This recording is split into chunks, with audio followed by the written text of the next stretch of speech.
Welcome to I dream sports. Team India మాజీ cricketer Ravichandran Ashwin ఇటీవలే అంతర్జాతీయ క్రికెట్కు రిటైర్మెంట్ ప్రకటించిన విషయం మీ అందరికీ తెలిసిందే.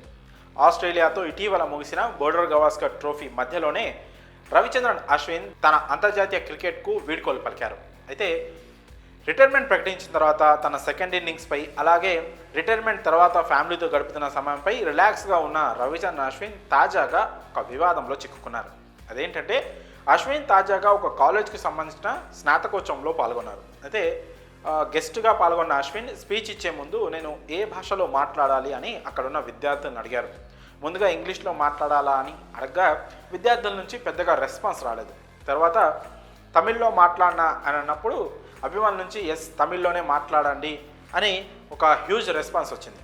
ఆ తర్వాత ఏం హిందీలో మాట్లాడినా అని అన్నప్పుడు కూడా హిందీకి పెద్దగా రెస్పాన్స్ రాలేదు. అయితే హిందీ జాతీయ భాష కాదు, కేవలం అధికారిక భాష మాత్రమే అని రవిచంద్రన్ అశ్విన్ ఒక స్టేట్మెంట్ ఇచ్చారు.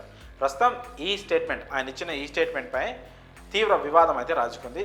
ఇది ఒక వివాదాస్పద అంశంగా ప్రస్తుతం సోషల్ మీడియాలోనూ వేరే చోట్ల కూడా దీనిపైన చర్చ జరుగుతుంది. అశ్విన్ మాట్లాడిన దానిపై కొంతమంది సపోర్ట్ చేస్తున్నప్పటికీ కూడా మరికొంతమంది అశ్విన్ అలా మాట్లాడొద్దు, అలా మాట్లాడడం సరికాదని అశ్విన్పై విమర్శలు కూడా వస్తున్నాయి.